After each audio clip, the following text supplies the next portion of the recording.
NBA free agency has continued on. We've seen some moves with Paul George now becoming a Philadelphia 76er, with Klay Thompson electing to go down there with Dallas. But who was the winner of day two? Y'all know we're going to talk about it and break it down right after this. Thank you for tuning in to the number one place for your basketball fix, NBA Central, hosted by the Cognac Boys. What's going on, ladies and gentlemen? Thanks for tuning in to another live call by NBA Central. I'm Bobby, and I'm joined by my guy, Stevo, is in the building. If y'all tuned in with us today, make sure you hit the like button. Make sure you hit the subscribe button for NBA Central, and you continue to tune in as the content continues to flow over during NBA offseason. Stevo, what's the word?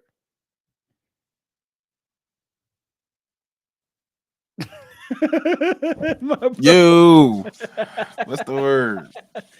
But hey, Stevo, today we had early, and Hayes. He was one of those guys that came out and dropped the video at 3 in the damn morning, surrounding the news that Paul George signed and went ahead and got over there with the 76ers. We found out later in the day that Klay Thompson went to the Dallas Mavericks. We found out that the Dallas Mavericks, they've been picking up certain people like a guy named Najee Marshall, who I'd never heard of. Yep. They picked up him.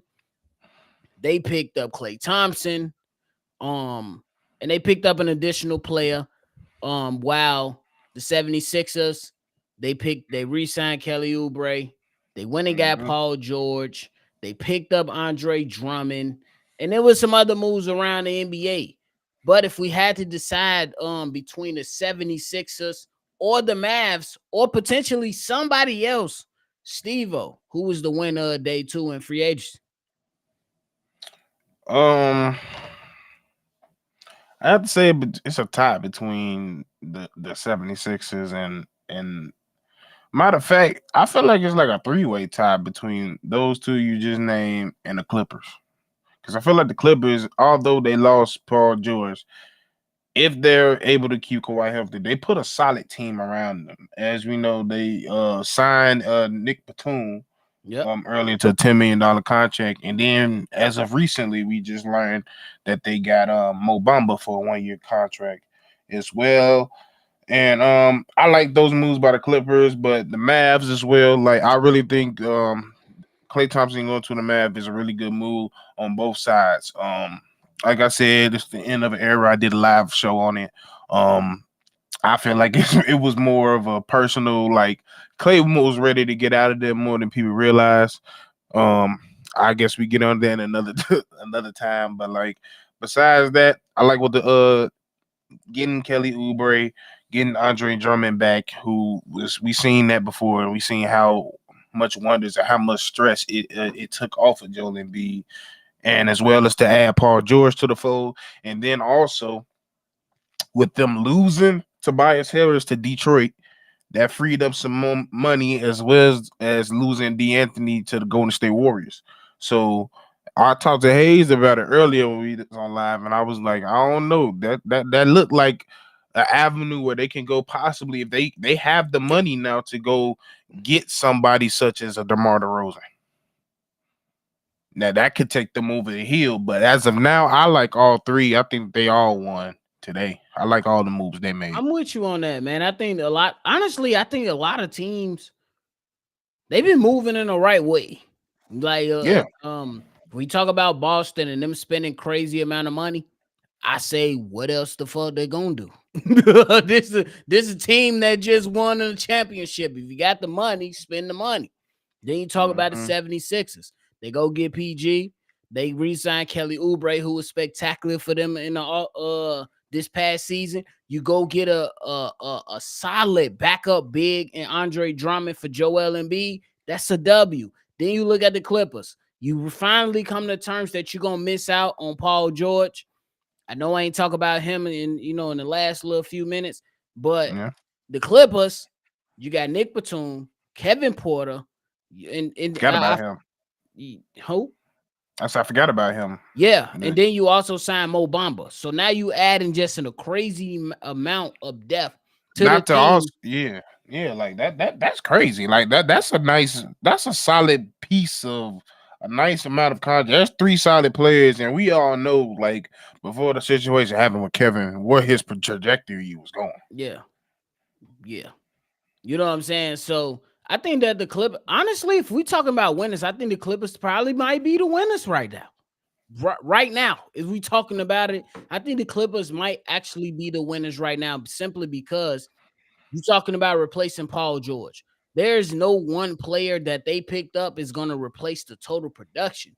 But when you add all these players in, you look at the production, you say, damn, there's some pretty good production. We got versatile guys. We got Mo Bamba who can come in to be a defensive presence, but then also can give you a little bit offensively. You got Kevin Porter Jr., who, you know what I'm saying? Look, I'm not gonna get into the personal stuff. That's a conversation for another platform that really needs to be had. So Drip, go ahead, call me up because we can get on his ass. But as basketball purposes, we talking about basketball. So then when we talk about basketball, this is a young player that they got at a relatively cheap deal. Then you bring in Nick Batum after trading him away. You bring him back at a deal that was okay and favorable, very favorable. Exactly. So I think right now it's a slight edge to the Clippers if we keeping it above. Yeah, and I mean, I think also, like, we kind of like, because they just got a lot of returning players, but OKC did some nice work. Like, they made sure they locked up Aaron Wiggins, they made sure they got Isaiah Joe, and bringing in Hartenstein. I was gonna go there next. Yeah, next to putting next to Chet. I think that's very solid moves. Like, as we seen how close they got to the Western Conference Finals, or to be it. Was they in the Western Conference Finals? Am I tripping? Which team? No, OKC? they wasn't. They second Yeah, round. Second round. second round. Yeah. So you see how close they was to the Western Conference Finals. Those little pieces, especially with Hartenstein, could help. And we already seen what they got AC now. So, and free agency still going. They got hella picks. So who knows what else they're gonna get with that. And that's so the crazy they made. Stevo, that's the crazy thing about OKC right now. Sam Presti, you added on without giving out anything. You ain't give up nothing. But you got an all-world defensive defender in Alex Caruso and a big that is hella versatile in today's NBA and Isaiah Hartenstein, and he doesn't have injury concerns. Now you allow him to come in, move Chet to the 4 if you want to, and you can see what can work with that. And I think that's an excellent that's a great situation to go into, in my personal opinion.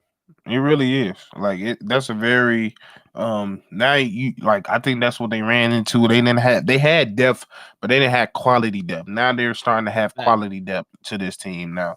So now when it gets down and rough in those games, you can have somebody to follow on, some veteran leadership. Like you said, Hartenstein just went through a war through the playoffs the last 2 years. AC has been battling as a former champion. So it's a lot of wisdom that's coming to that team right now. I'm anxious to see what the OKC Thunder do. Because right now, me personally, I don't see a team in the Western Conference that's absolutely, you be like, bro, they can repeat. It was this year to why I said Denver could possibly repeat. Denver just lost 2 crucial pieces in 2 consecutive years, bro. Bruce Brown, then they lose KCP. Stevo, what does Denver do right now? I don't know what they do, but they need to do something. Like, I know the rumors out there. They're trying to get Russ. I hope Russ is not the only one y'all trying to bring in. That's a fact. Y'all need about 2 to 3 players, quality players, to help negate what you just lost. Because you constantly, Bruce Brown was already a rough deal. Now losing KCP, that's a blow. That's like a total chunk out the ship right there. So it's gonna have to be somebody. You're gonna have to be frugal with something. And you're gonna have to be creative with some of these deals, because you're gonna need somebody. And you lost Reggie Jackson. Yeah, you're gonna have to do something. Yeah, you definitely gonna have to do something, because right now, as it stands, the Nuggets, they look like they're in a tough spot, bro. I'm not. Yeah. I'm just saying it look like they're in a tough spot because last season we seen them end up without Bruce Brown, and we seen them try to pivot to Chris Brown. You know what I'm saying? White guy. Can't really think about what school he went Braun. to. Yeah, Yeah, I know. Braun. Or I thought they was calling him Brown. Not even gonna lie to you, but Yeah. that's the guy that they wanted to replace Bruce Brown, and it didn't work out. You know what I'm saying? I believe he could potentially probably replace that, but at 21 years old, you just never know. But they just got so much money tied up into these guys right now. You got an annual average for Nikola Jokic at 55 mil, Michael Porter Jr. making 35 mil, Jamal Murray at the current as it currently stands 31 mil, Aaron Gordon at 21 mil. And then after that, you pretty much got nothing to work with, Stevo. You got Zeke Mm-hmm. Naji, Chris Brown, Julian Schwather. I don't even know who that is. Peyton Watson, Jalen Pickett, Hunter Tyson, DeAndre Jordan. Okay, I know that guy. And Justin Holiday, but they not difference makers. So what the hell No, is not the really. Nuggets doing? Hey, I don't know, but they need to do something because, like They I said, definitely do. you just gonna be sliding and sliding down, and that's how you get irritated players. That's how you get irritated star players. So you can't have that. So you something gonna have to shake. You're right. And to last point about the Nuggets, are you surprised that it's being reported that the Joker is asking for Russell Westbrook? It's being reported that he's asking for Russell Westbrook to come to Denver. Are you surprised at that? I am personally. I'm surprised, and it's not just because he asking for Russ. It's because he's asking. He don't ask for shit. He don't say nothing. Mm, So if he asks, you better go get him. I didn't even know that. If facts. he like Kawhi, he don't say much. If Kawhi say something, you better do it. That's a fact. Whether you It's agree that with it simple. or not, that's a fact. It's simple as that. There's a star player. So That's a for fact. somebody, it's like with Giannis. Like when Giannis said, "I need something to happen," it happened, and they paid him. That's the same thing with him. If he go ask for Russ, there's a reason why he won't Russ. I don't know why he won't Russ, even though Russ is one of my favorite players. I don't know what their vision is per se, but hey, go ahead. I mean, I think right now, if it last, you know what I'm saying, last few points on this, I think that when you talk about Russell Westbrook and his fit with the Denver Nuggets, I don't see him as a starter per se, but I do see Yeah, him no. as a guy that comes off the bench and give you instant offense or Yeah, instant energy. He's never gonna come into a game and lack energy. That's not Russell Westbrook. That's never been him his entire career. So I nope. think they probably looking at that, or at least Joker is looking at that like, hey, we got some young guys. We know Christian Brown or Braun, you know what I'm saying, is that guy who we want to replace Bruce Brown, or maybe some of these other draft selections that we've taken in the last few years. Maybe they need a little more oomph. You know what I'm saying? Maybe Russell Westbrook can provide that push to get these guys to where we need them to be, to where we can compete. But I will say this, Steve-O, the Denver Nuggets have fallen behind and they Yeah, need to catch up now because there's so many. I wouldn't say so many teams, but there are a number of teams that are ahead of them right now because they keep losing Dallas. players. They keep losing players. When you lose players, you can't keep up, bro. Mm-hmm. Can't. You got to make some moves, and you got to make some right moves. Like you can't just be making moves for moves. So yeah, like you got Dallas to worry about, got the Clippers to worry about. You even got OKC to worry about. Minnesota got better in the draft.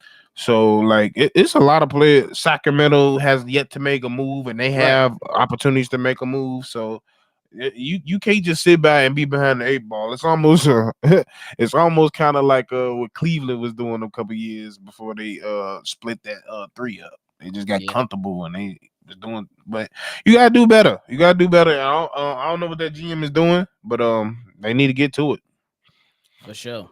Now we had moves that came out to where the Clippers they signed Mo Bamba to a 1-year deal. We seen Gary Harris return to the Orlando Magic on a 2-year, $14 million deal, which is I believe is a solid deal for him. I don't think you got to go too crazy. Obviously, we seen Clay. We talked about that, and yeah, it ain't much. Holiday went back to Houston. Yes, I seen that. What do you think about Jason Tatum and $315 million? First of all, is that a win? Just him. It wasn't just them. Them motherfuckers spent some money today. Facts. They not only did they give Jason Tatum $314 million, they gave Derek White a 4-year contract, $125 million. So in total, that's $439 million. These motherfuckers finna spend $500 million on 2 players. It's nuts, ain't it? That's $600 million over $600 million between Tatum and Brown, right? It's crazy. It's nuts. Right now, I'm about to say that's not even adding Tatum. That's not even having Brown into the situation. So it's crazy.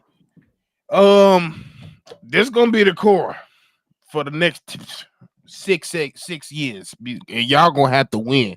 And I see they putting all their chips because I don't know how the hell you think you about to sell this team with these contracts. It's like, bro, how you gonna get these motherfuckers all these money, win a championship?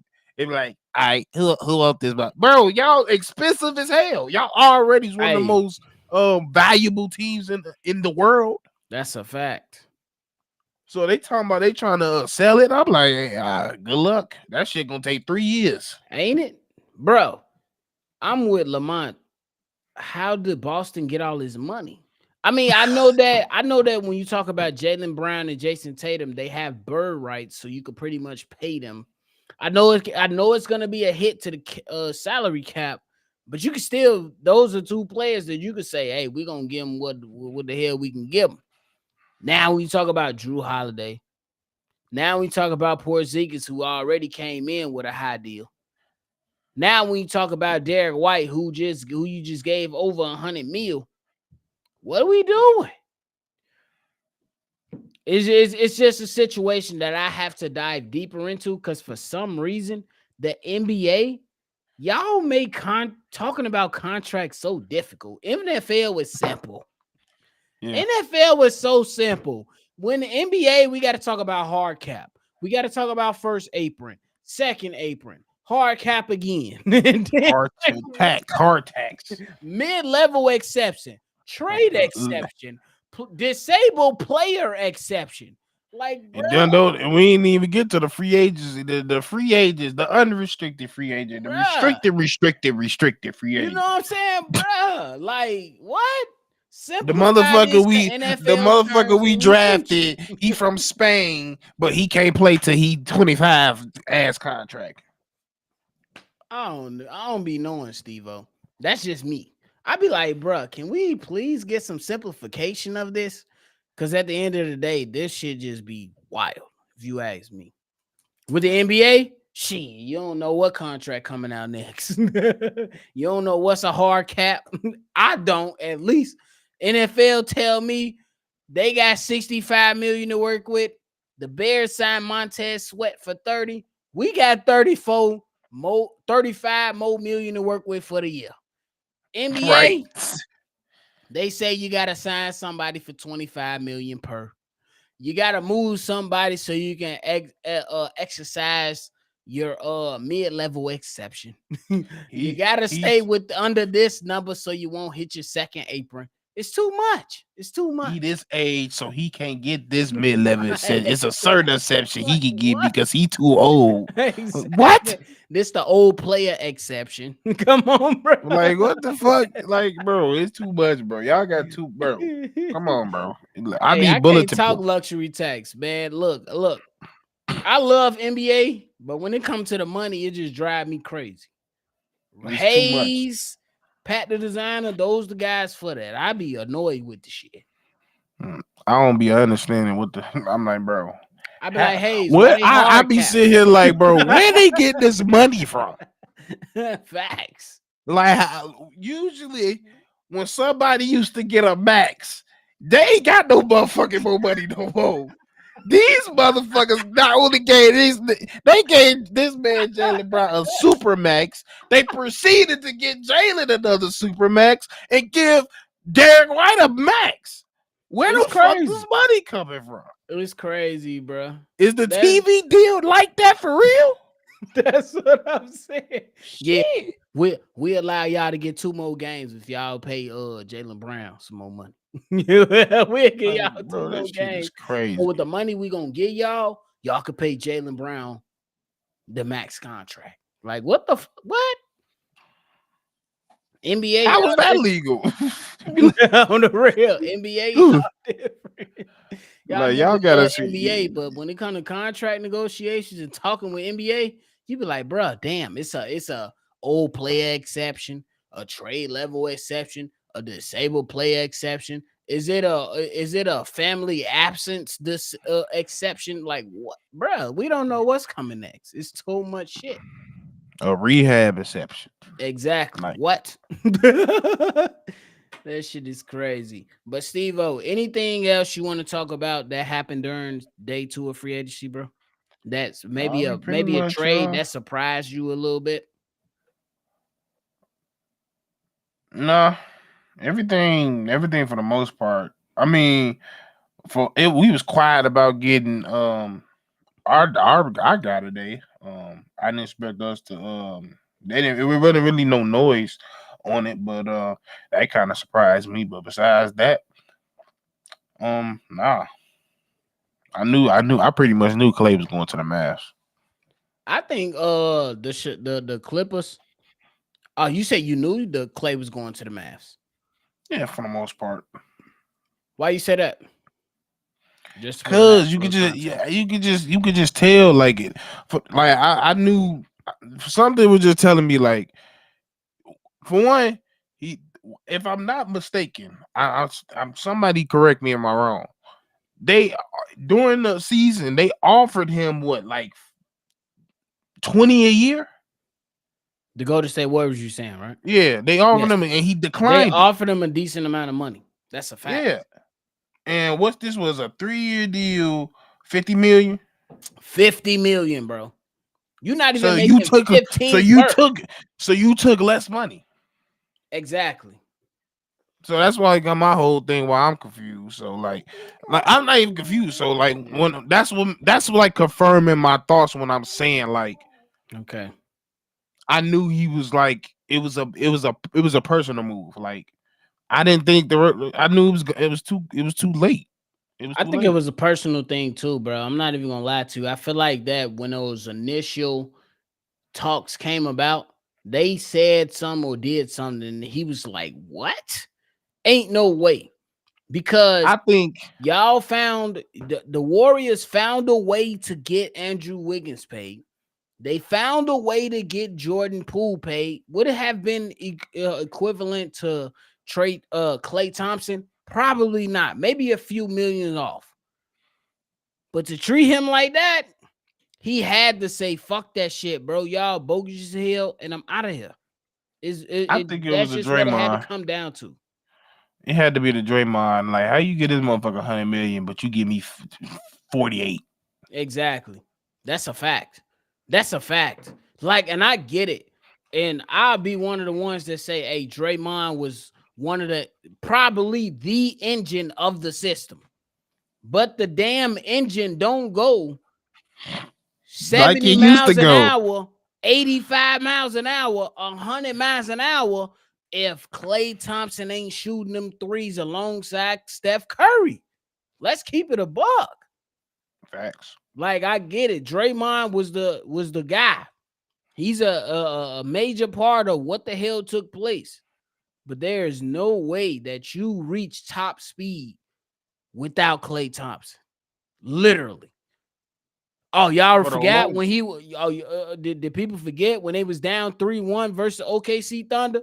Who came through in game 6? That was Klay. Not Steph. Klay. We could probably argue in game 7 that Klay was better too, right? Probably. Clay had his shit in. Yep. Clay had his fair Y'all share of gave games, bro. y'all gave motherfucking basically. I'm pretty sure this is what he feels like. How y'all give money to somebody that's costing y'all money and games? Mm, Cause that's just the fact of the matter is y'all that know is a how I fact. feel. Like I understand what Draymond brings to the table, but the amount of money they lose because or he gets lost. Like I can't act like he don't get fined, but the amount of games that they lost, especially last year, was daring. Like that was probably the most times we seen Steph be like physically frustrated. That's a fact. So, yeah, I think it's gonna come out eventually what it really is, but it was definitely personal for him to take way lesser money to go over there. That's a fact.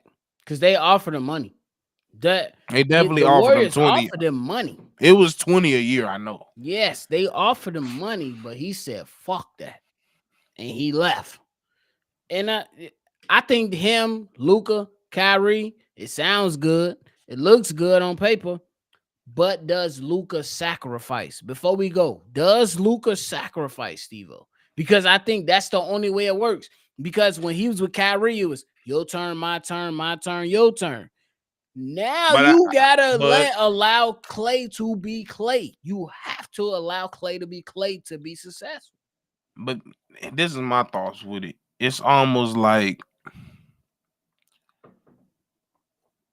I don't really want Clay to have a turn. Okay.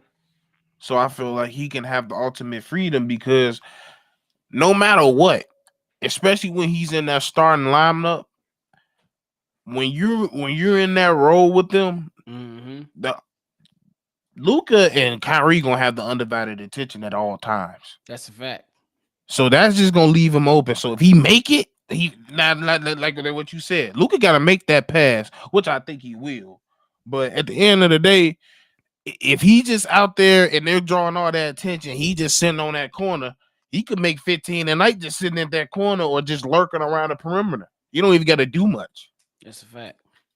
Because when he's being there, he's really gonna be the third to fourth option, which I think is what's best for him right now. That's fair. And I think that right now, when you talk about Luka and Kyrie, I think that both of these guys should be able to rely on Clay. Simply because everything that he's gonna bring. He's gonna bring the movement, he's gonna bring the 3-point shooting. Bro, last year, people like even myself, I had to sit there and think about it like, hey, Klay Thompson wasn't as good as he normally be, but damn, 38% from the three, that's better than most of the league. So if you getting that out of Klay Thompson, you got to live with that. And Luka Doncic, me personally, I don't think Klay Thompson got anything to do with Luka Doncic. I think everything Luka Doncic wants to accomplish has to do with himself. Get your damn weight right. Get your life right. Be better prepared for those clutch time games because every NBA great tells you to go from first round to second round is different. To go to second round to third round is different. To go to third round to finals is different. Luka just realized that shit. He had to work on a lot of things individually, nothing team-wise. A lot of things internally has to happen for Luka Doncic. Facts. And it's up to him because, like I said, it was once in him. Like I've seen, like when he came out, I've said it all the time. I see more of a brownish game when he came out of into the league, and then once he said that statement, well, it was very it reminded me of James Harden when he said the league is too easy, and then I started realizing how he started to play.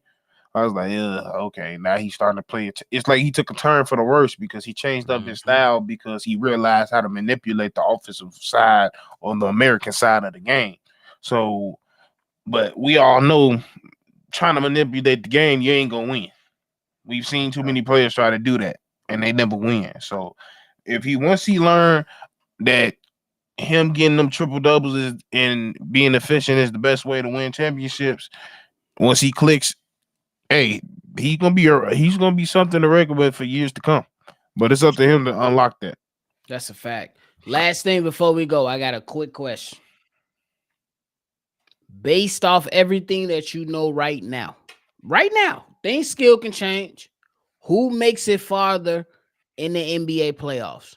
The Mavericks or the Sixers? Just to end it off on a good note. Sixers. You said they make it further? Yeah. Why? The road is more easier in the East. That's a fact.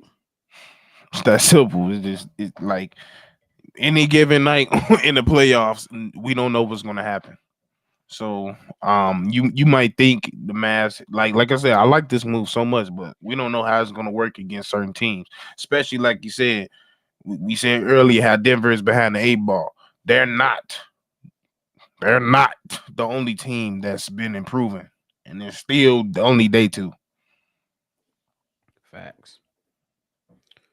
All right, last thing before we get up out of here. V-Dog said, question, Bobby and Stevo, what y'all make of what I said yesterday about why PG left? Basically, Wendy and Stephen A has said this morning PG was blindsided and was promised a long-term deal by the Clips. You got anything to say to that, Stevo, before we go? Yeah, because why the hell y'all pay this motherfucker that they ain't never here, but y'all so scared to pay me for? Facts. I was here for the majority of my time.